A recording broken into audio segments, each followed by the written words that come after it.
तर मंडळी, आज ना जागरण गोंधळाचा कार्यक्रम होता घरी. आणि जागरण गोंधळ म्हटलं ना की खूप स्वयंपाक पाणी असतोच ना. तर त्याबरोबर आहे ना पुरणाचा स्वयंपाक असतो जागरण गोंधळासाठी. का की खंडोबाला देवीला नैवेद्य असतो पुरणाचा. तर त्यासाठी आहे ना 2 किलो पुरण टाकलं होतं. आणि सवासण्या पण टाकायच्या होत्या ना, सवासण्या पण घालाव्या लागतात जागरण गोंधळाला. तर सवासण्या आणि निवद पण देवांना असे भरपूर असतात. आणि शिवाय पाहुणे रावळे पण असे भरपूर होते घरामध्ये. तर सकाळीच काय केलं, 2 किलो डाळ शिजायला टाकली होती पुरणाच्या स्वयंपाकासाठी. तर डाळ शिजून आहे ना अगोदर पूर्ण स्वयंपाक करून घेतला आणि नंतर पुरणाच्या पोळ्या करायला घेतल्या. तर मी भाऊजाईला पण हाताखाली घेतलं होतं. पुरणाच्या पोळ्या मी लाटून दिल्या आणि भाऊजाईनी भाजल्या. तर आम्ही दोघी नणंद भाऊजाईनी मिळून पुरणाच्या पोळ्या केल्या 2 किलोच्या. सगळ्या पुरणासाठी पीठसुद्धा आम्ही अगोदरच सगळं काही मळून घेतलं होतं. पीठ असं सैलसर करून घेतलं होतं. आणि पटपट आमचे 2 किलो पुरणाच्या पोळ्या केल्या, पण जास्त वेळ लागला नाही.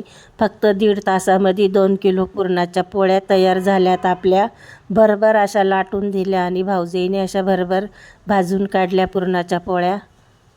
पुरणाच्या पोळ्या म्हटलं ना तर मला अजिबात कंटाळा येत नाही. मला खूप आवडतो पुरणाचा स्वयंपाक करण्यासाठी. तर पीठ पण आहे ना असं सैलसर मळून घेतलं होतं आणि त्याला चांगलं तेलाचा हात लावून असं 15 ते 20 मिनटं भिजण्यासाठी ठेवलं होतं. मग पोळ्या आपल्या छान होत्यात, फुटतसुद्धा नाही. एकदम सैलसर पीठ असं नरम सूद मळलं ना की अजिबात आपल्या पोळ्या फुटत नाही. आणि असं पटकन लाटल्या पण जातं, फुटत पण नाही अजिबात. तर असं मी लाटून लाटून दिल्या भरभर आणि भाऊजाईंनी भाजल्या पोळ्या.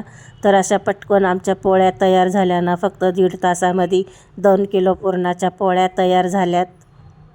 तर पोळ्यांना लावण्यासाठी आहे ना तेल आणि तूप असं दोन्ही मिक्स केलं. तर किती छान आपली टम्म अशी पुरणाची पोळी फुगली ते दिसतंच आहे आपल्याला. तर अशा पोळ्या भाजून घेतल्या. तर अशा सरासरा आपल्या पोळ्या छान अशा तयार झाल्या ना.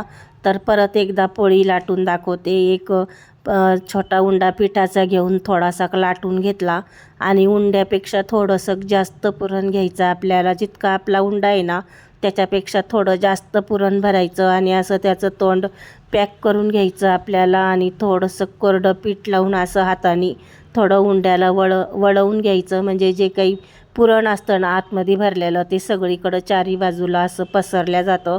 तर अगोदर मी पिठात उंडा असा पिठात भरवून घेतला, पण ह्यावेळेस काय केलं, असं वरून खालून कोरडं पीठ हातानेच टाकलं आणि लाटून घेतलं. एकदम आल्हाद आल्हाद हाताने लाटायचं.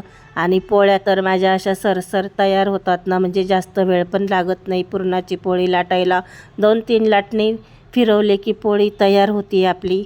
तर अशा पोळ्या आमच्या भरभर तयार झाल्या. तर पूर्ण 2 किलोच्या पोळ्या आपल्या तयार झाल्या. रेसिपी आवडल्यास लाईक करणे.